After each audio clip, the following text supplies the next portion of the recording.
Hey YouTube friends, here's your Terry, a Berliner in Florida.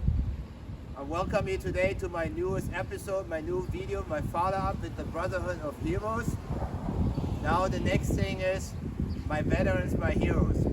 I'm here in Bonita Springs in a Riverside Park with the wall, no one left behind, enemy lines. And I'm here with my father-in-law, Bob, who's a veteran himself. He will have the honor to be the first one. I interview him about his career in the army, in the military. He actually was in my old country, in my fatherland in the 50s, but he will tell you more about that. That will be the episode 1, and more will to come. So enjoy the video.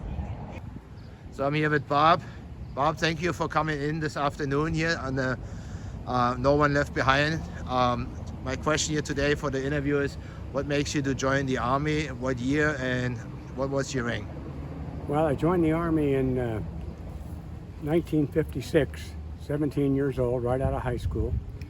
I went to my first assignment quickly was at Fort Ord, where I got my orders to go to Fort Hood, Texas, where I joined the 4th Armored Division in armor and tanks, and did my basic at Fort Hood for 8 weeks of training, and then shipped off to Germany for 2.5 years, where I was stationed with the 3rd Armored Division, 1st Medium Tank Battalion, Company A, Combat Command C. I spent 2.5 years in Germany doing just the basic maneuvers and Vielseck, Grafenwehr, which I'm sure everybody's familiar with, and ended up with the rank of E5, Sergeant E5, and was discharged when I was just before 21 in 1959. So let me ask you a question. You basically went to my old country, my father, and you were in the same area like Elvis Presley was? As a matter of fact, we were stationed with Elvis Presley. He was in Scouts. He came over in 1958, I believe, and he was in the Scout platoon. I was in armor, and he had different types of duties than we did, and I just saw him occasionally in the motor pool and just around the area. He lived with his father and I guess his father and some other relatives in Bad Nauheim off post. Yeah. So we had a pretty good deal actually.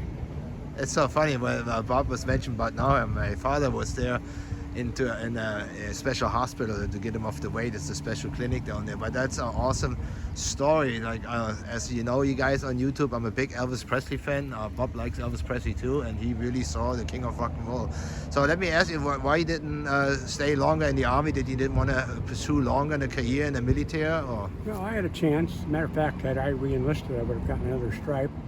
But I don't know. When you're just out of high school, you haven't gone to college, you're thinking there must be something else ahead of me, and so you decide to get out of the Army. But thinking back, the Army, as long as nobody's shooting at you, is really a good career.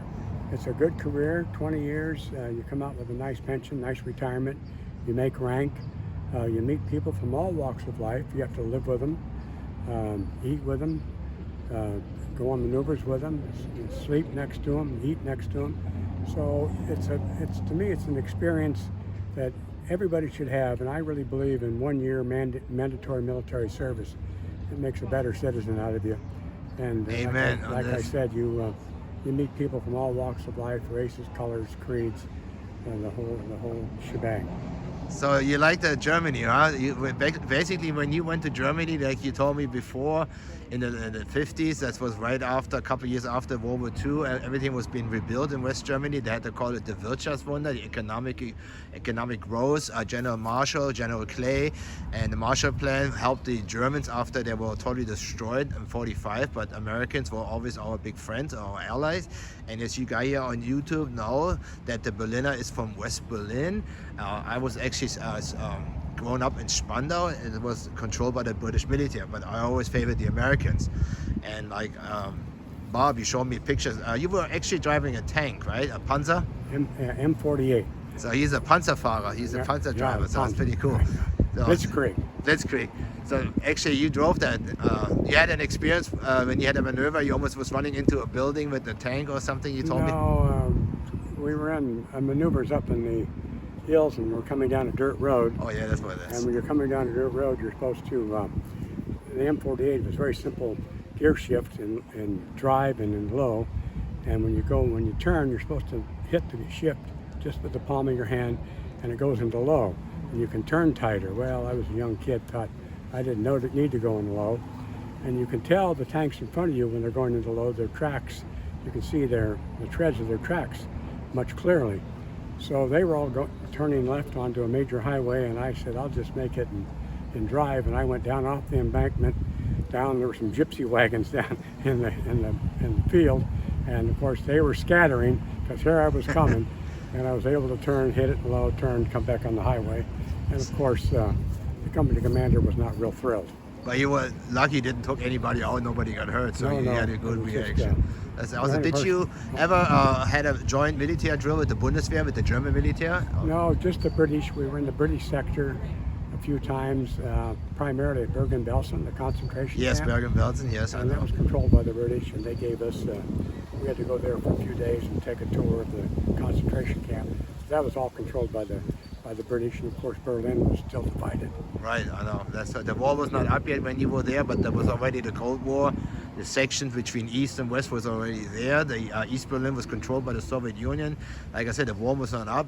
The Berliner was born after the war in 1963, then when Bob was already here in the United States. Like I said, this is a lot of history. Are you still in contact with veterans, with friends of the military service, or they're all passed on? It's been so long, I don't know that any of them are still around. I certainly know my sergeants are still no longer around, but I think there might be one guy, Bill Unken, I think he lives in Illinois. I think he's still around, but the rest of the guys, I have no idea. And like the Germans are really welcome you there, right? The Americans. The Germans, actually the British. It's so funny because you go to England, and we had our American haircuts. Yeah. And right away the girls would say, "Oh, you're a Yank. I'll show you around town." The Germans were very friendly, but the German Fräuleins, the young ones, would run from you. They had nothing to do with the American soldiers. Oh, okay. And the other thing that was interesting about Germany, I thought, is at least the area that I went to, Frankfurt and Gießen, Friedberg, Bad Nauheim, Baden-Baden. It's beautiful. It was all rebuilt. But you saw these huge cranes, which you'd never seen in the United States, rebuilding the country. And I actually saw more bombed out buildings in England than I ever saw in Germany. Oh. I know the German was trying to take out London with all the V1 and V2 rockets and stuff, but I think the Germans were like very fast to try to rebuild their country after the war was over. And like I said to you guys on YouTube, I love the Americans, I love the United States. Without the Americans, Germany would not be where it is today. Definitely, and also they're called the Trümmerfrauen. That was women the one who cleaning up the brickstones from the buildings to stack them again to rebuild. These was the one who rebuilt the country. So one more question about the basic recruitment that was done here in Texas, in Fort Hood. We went, there were 4 of us that joined together in 1956, just out of high school. Originally we were going to go in the Navy, and then they changed, the guys I was going in with changed their mind. And it was kind of interesting because we went into the Army recruiter. This was in Glendale, just outside of Los Angeles. And the Army recruiter promised us, the 4 of us, that we would stay together during the term of our enlistment, which was 3 years. And we were going to be packet replacements for the 3rd Armored Division in Germany. Well, we all went to Fort Ord, and from Fort Ord, we all got our assignments. The last I saw of them, they were peeling potatoes at Fort Ord. I went off to Fort Hood, Texas. I found out later, after the service, 2 of them went to Okinawa in the Army Security Agency. The other fellow went to Korea in Signal Corps. So there's the Army recruiter. We stayed together for 3 years. We were together for less than a week. So you spent like a total of 2 years in Germany? 2.5 years. 2.5 years. So it must be a great experience with the food and the culture that I know you speak some German. So Bob and I, we obviously like making fun how you text me in German back. So I say, sprechen Sie Deutsch? So it's pretty good. So he had a really good experience, in the country. Actually, we have a bucket list. My mother-in-law, and it's his wife, and Bob and my wife Debbie, that we wanted to go over there, to visit this site where he was stationed there in Bad Nauheim. So maybe we eventually will do it, right, Bob? Right. So for you guys, I want to say salute my father, Bob Park, for serving this great nation. Thank you for the interview. You're all great men and women who served this great nation. There's millions and millions of veterans. A lot of people lost their life for our freedom. We always have not forget this freedom has a price. And Bob sacrificed his time to be over there, to fight for freedom at the Cold War. And I'm thanking him for that. And you guys, don't forget, stay tuned for story number 2. And subscribe and share my video. Thanks a lot.